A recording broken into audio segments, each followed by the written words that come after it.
We're going to look at an entrepreneur and an entrepreneur and an entrepreneur, and then we're going to see to look at what makes them different, what make them different from each other. So if you look at an entrepreneur, they strive to for innovation within an existing organization, while an entrepreneur would want to start their own business and pursue their own dreams. So this is one of the reasons why they're different, right?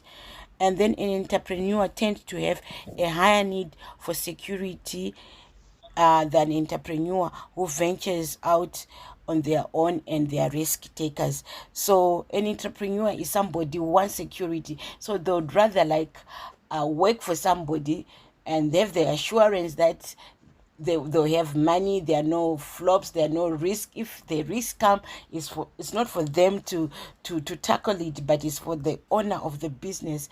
But the entrepreneurs, they are the risk takers. They'll go out there and then they will start their own business, really knowing that along the journey of business there'll be risks involved, and they are really prepared about they are psychologically prepared about that when they start their business. Then an entrepreneur, they pay the price of being employed rather than their owners, right?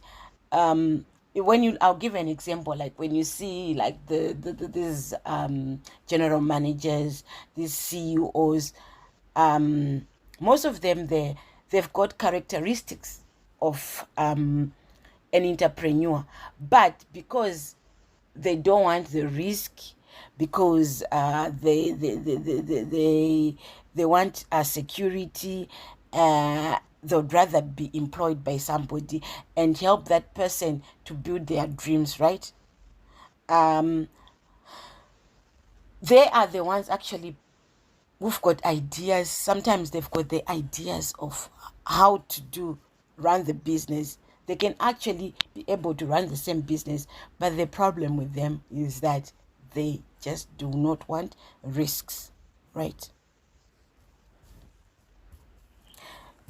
So in short, we can actually define an entrepreneur as an entrepreneur in the corporate world with the same dispositions for creativity and innovation. The most significant difference between the two is in motivation.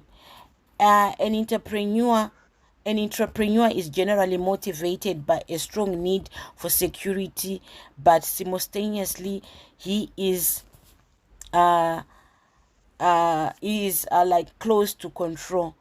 And an entrepreneur is constrained by organizational demand of authority and control system. And an entrepreneur, besides their success, have no capital of their own to start their other ventures. They benefit from zero by persuading management that their ideas are promising. Unlike successful independent entrepreneurs are not free to guide their ventures by their own initiative judgment. They still have to justify every move to their supervisor. Right? So even those people who work, they're also entrepreneurs, right? But the only difference is that they are not ready and they are not willing to to take risks.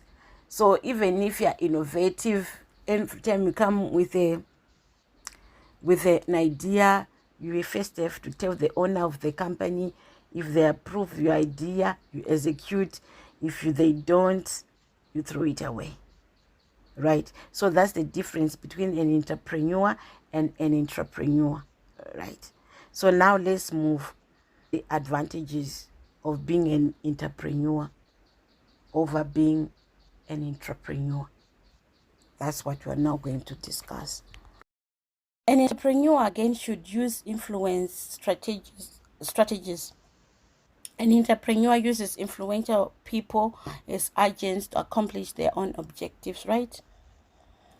Assertiveness. An entrepreneur confronts problems with others directly and discipline those failing to perform as expected. So when you employ some people, you have to make sure that you discipline them when they fail to actually perform well. That's why we say it is very, very difficult for one to employ relatives throughout, because you might not be able to control them because they are your relatives. At the end of the day, it is the business that will suffer. Monitoring.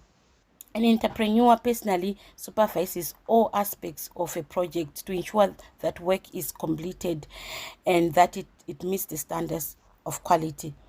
Even if when you employ people, you have to be checking what your people are doing, because if you just leave them to do their work, trust me, you might end up having substandards to products or services are delivered to the client, and you only hear from the client, right?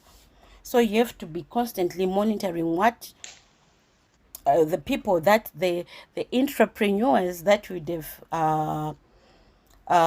employed are actually doing.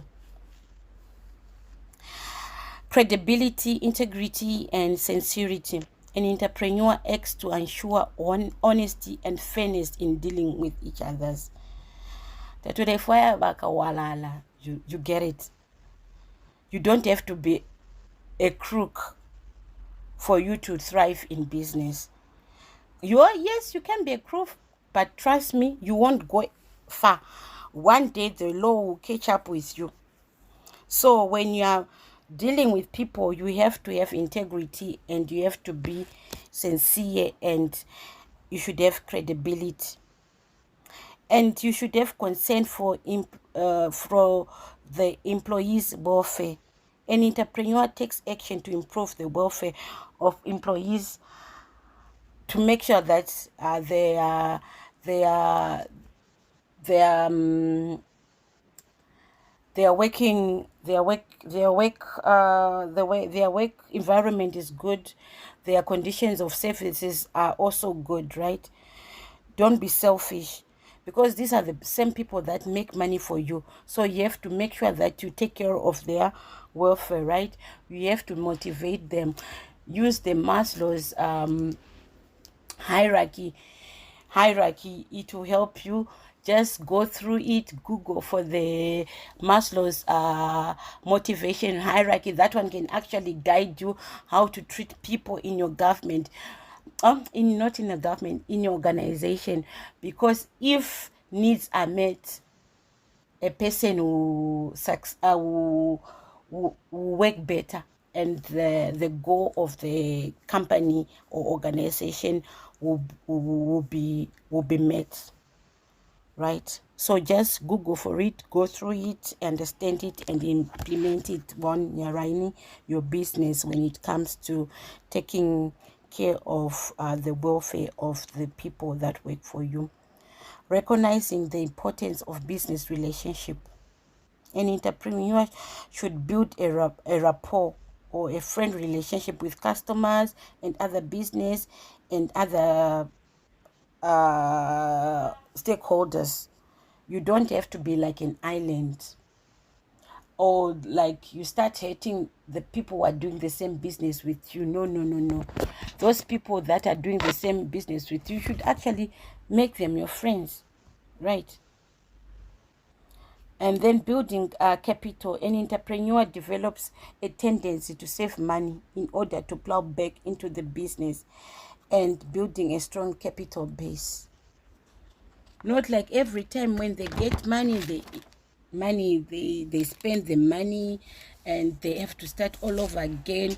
You should also always keep money for the rainy days. It's not every day that you are going to get money. Sometimes things will get bad.